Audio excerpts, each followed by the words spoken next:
Morning students, आज हम eagle with basket के आगे वाले पैसेज का जो है अध्ययन करेंगे। आपको यहाँ तक बताया गया कि मतलब लेखक ने जो है भद्दी दीवालों पर जो है कद्दू के फूलों को लटकते हुए देखा। अब आगे देखिए, लिखा गया कि चूँकि हर स्टेशन पे रुकता था, हर प्लेटफार्म पे टहलता था, तो लिखा गया कि एट वन स्टेशन, कह रहा है कि एक स्टेशन पर माई रूटीन ऑफ टॉकिंग, मतलब कह रहा है कि मेरी रूटीन मतलब होता है क्रम या सिलसिला।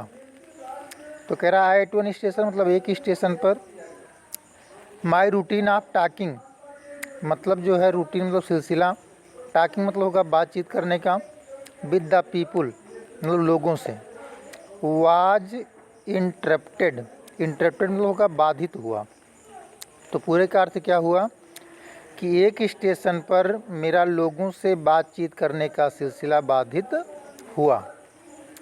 फिर कह रहा है कि हुआ क्या कि एज सून एज, ज्यों ही, आई एलाइटेड, एलाइटेड मतलब उतरना, ज्यों ही मैं उतरा, ये group of young children, group मतलब होता है समूह, यंग चिल्ड्रन मतलब होगा छोटे बच्चों का, गैदर्ड मतलब इकट्ठा हो गया, अराउंड मी मतलब मेरे चारों ओर।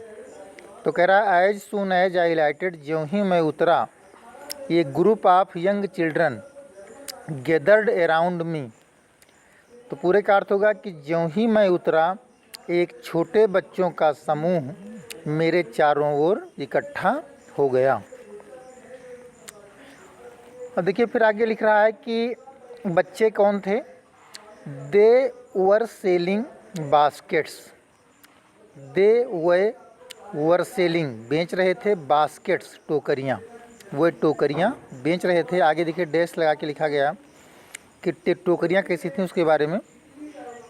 हैंड वूवन, हैंड वूवन का मतलब हाथ की बुनी हुई, रीड बास्केट्स मतलब सरकंडों की बनी टोकरी, with simple design and pattern, कह रहा है कि मतलब वो टोकरियाँ जो है हाथ की बुनी हुई सरकंडों की जो है साधारण जो है आकृतियों में बनी हुई थी। मतलब बच्चे जो टोकरियाँ बेच रहे थे, देवर देखिए लिखिए देवर सेलिंग बास्केट्स मतलब वो टोकरियाँ बेच रहे थे। Hand woven read baskets with simple design and pattern मतलब साधारण नक्काशी या नमूने से बनी हुई सरकंडे की टोकरियों को वे बेच रहे थे। दे हेल्ड मतलब वे पकड़े हुए थे, द बास्केट हाई मतलब वो अपनी टोकरियों को ऊपर पकड़े हुए थे, अर्थात जो है टोकरियों को ऊपर उठाए हुए थे। और शाउटिंग वर्ड्स मतलब चिल्ला रहे थे, अपने शब्दों को चिल्ला रहे थे। कह रहा है आई डिड नॉट नो मतलब मैं जान नहीं पाया। कहने का तात्पर्य उसकी ये है कि बच्चे क्या चिल्ला रहे थे, लेखक जान नहीं पाया। कह रहा है कि दे हेल्ड द बास्केट हाई मतलब वो अपनी टोकरियों को ऊपर पकड़े हुए थे, मतलब पकड़ के उठाए हुए थे। और शाउटिंग वर्ड्स मतलब शब्दों को चिल्ला रहे थे। लिख रहा है कि आई डिड नॉट नो मैं जान नहीं पाया, बट लेकिन कन्वेइंग मतलब जो है संकेत कर रहे थे या समझा रहे थे, अनमिस्टेकेबली मतलब जो है निश्चित रूप से आप कह लीजिए, देयर डिजायर लेकिन वह निश्चित रूप से अपनी इच्छा को व्यक्त कर रहे थे, अपनी इच्छा को समझाने का प्रयास कर रहे थे।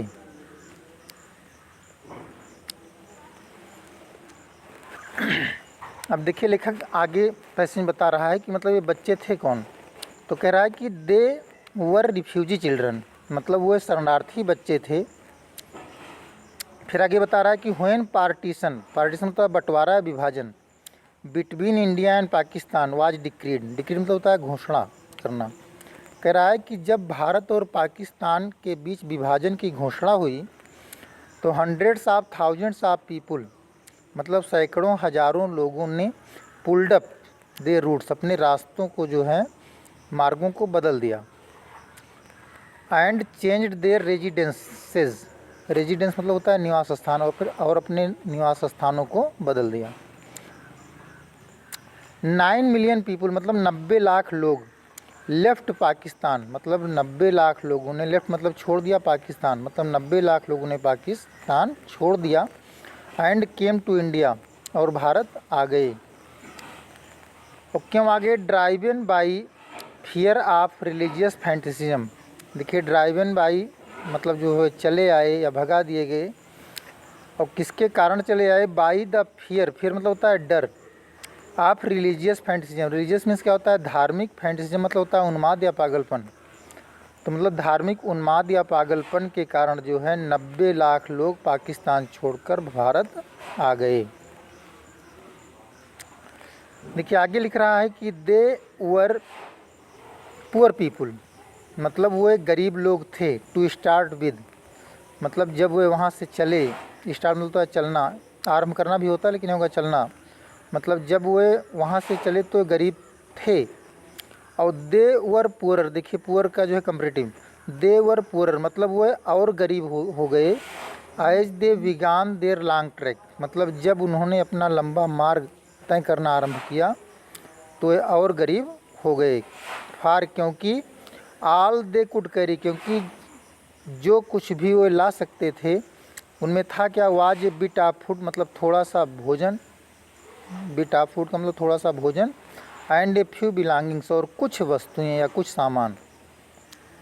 तो चूँकि थोड़ा सा भोजन वो जो है लेके चले थे और थोड़ा सामान लेके चले थे, तो लंबा ट्रैक मतलब लंबा रास्ता तय करने में और अधिक गरीब होते चले गए। सून, जल्द ही, देवर आउट ऑफ फूड। देखिए देवर आउट ऑफ फूड का मतलब क्या होगा यहाँ पे? कि शीघ्र ही उनका भोजन समाप्त हो गया। देखिए अगर शब्दार्थ लोगे तो देवर आउट ऑफ फूड मतलब भोजन से बाहर हो गए, तो इसका ये अर्थ नहीं होगा, बल्कि होगा सून मतलब होगा शीघ्र ही या जल्द ही। देवर आउट ऑफ फूड मतलब शीघ्र ही उनका भोजन समाप्त हो गया।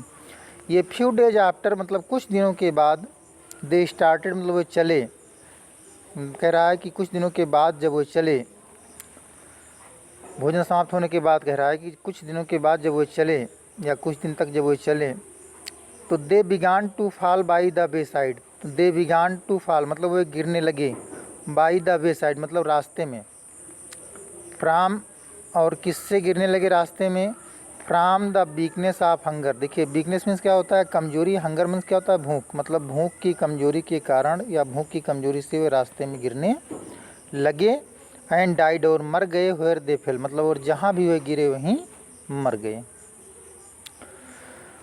तो एक्सप्लेनेशन जो है इसका आप करके जो है मेरे व्हाट्सएप पर और उसके बाद में जो है ग्रुप में, मतलब दोनों में जो है सेंड करिए। और काफ़ी उदासीनता जो है आप लोग दिखा रहे हैं। सिर्फ 4-5, हाँ 5 क्या, सिर्फ 4 बच्चों का जो है सिर्फ एक्सप्लेन आ रहा है।